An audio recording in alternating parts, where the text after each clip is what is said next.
Au programme de votre édition des locales, le créateur du musée de la musique mécanique, un petit bijou de 300 pièces, prend sa retraite. La communauté de communes de Dolon est bien décidée à garder ce lieu magique. Nous resterons en Sarthe où le manque de médecins se fait cruellement sentir en milieu rural, mais aussi en ville. Mais d'abord, avant le début de la 33e campagne d'hiver, le 20 novembre, les Restos du Cœur de La Rochelle cherchent toujours des bénévoles.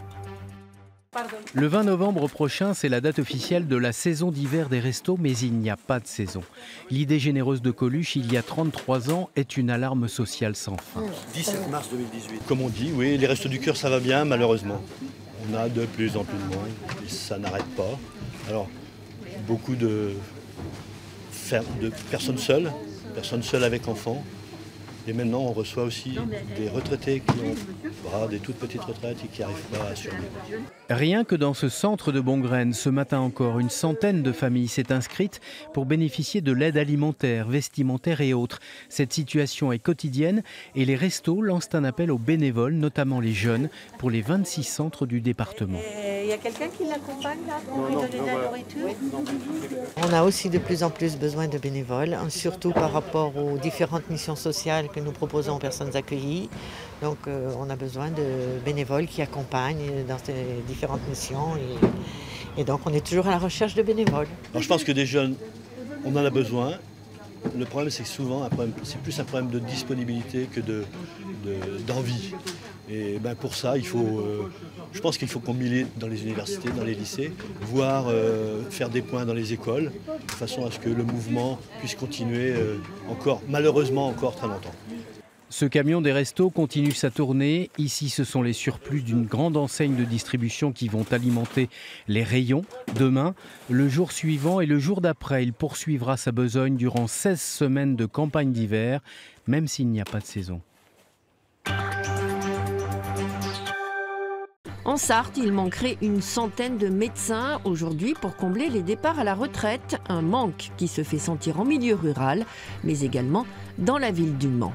Vous avez la première salle d'attente où se trouvent 2 bureaux de médecins, un bureau de prévention. Les locaux sont flambant neufs. 8 cabinets médicaux, un hall d'accueil avec des bureaux pour l'administratif, une salle d'échographie. La ville du Mans a investi 350 000 € dans ce centre municipal de santé. Objectif, accueillir des professionnels salariés. Mais pour le moment, un seul médecin a été recruté. Tout est prêt, c'est vrai qu'on aimerait, et moi la première, ouvrir et commencer à travailler. Maintenant, oui, on est un petit peu... au niveau du recrutement, c'est vrai qu'on a quelques difficultés, mais voilà, j'ai confiance. Faute de médecins suffisants, cet établissement qui devait être fonctionnel dès cette fin d'année ne devrait ouvrir qu'au premier semestre 2018. On pensait que ça serait beaucoup moins difficile que ce n'est aujourd'hui, mais bon, c'est vrai qu'on voit que ça devient vraiment compliqué dans notre département, comme dans le département de la Mayenne. En Sarthe, il manquerait une centaine de médecins aujourd'hui pour combler les départs à la retraite. Et les difficultés pour en trouver sont aussi importantes en milieu rural qu'en ville. Malgré les nombreux projets mis en place, le département reste peu attractif. On a un bon nombre d'étudiants qui choisissent Angers pour être à l'internat du fait de la qualité de la formation de la faculté de médecine d'Angers pour les futurs médecins généralistes. Et ces jeunes, n'étant pas de la région, retournent dans leur région d'origine. Les professionnels de santé comptent sur l'augmentation du nombre de jeunes formés ces dernières années. Mais en attendant, ils le savent, la situation sera très délicate dans les années à venir.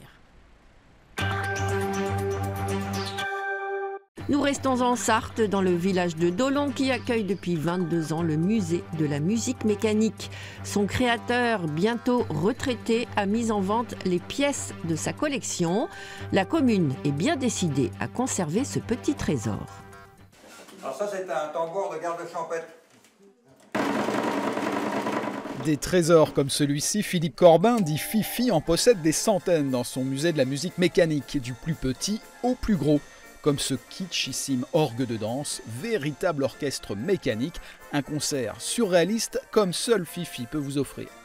On en a d'ailleurs presque jamais trouvé en France, c'était surtout en Belgique ça. Celui-là, j'ai été le chercher dans un bistrot en Belgique, une expédition d'ailleurs.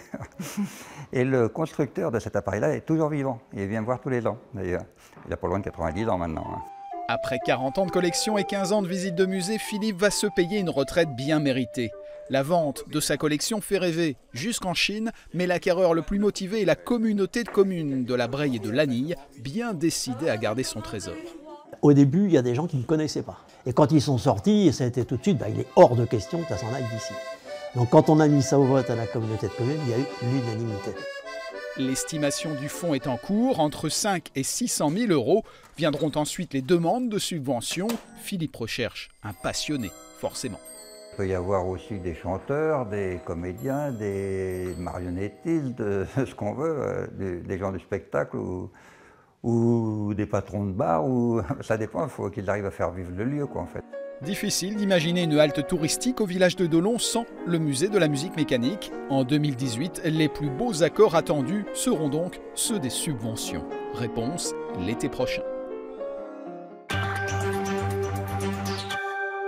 C'est au pays des trains miniatures que l'on referme ce journal. La 9e édition du Salon du modélisme s'est déroulée à Bussière-Galant en Haute-Vienne.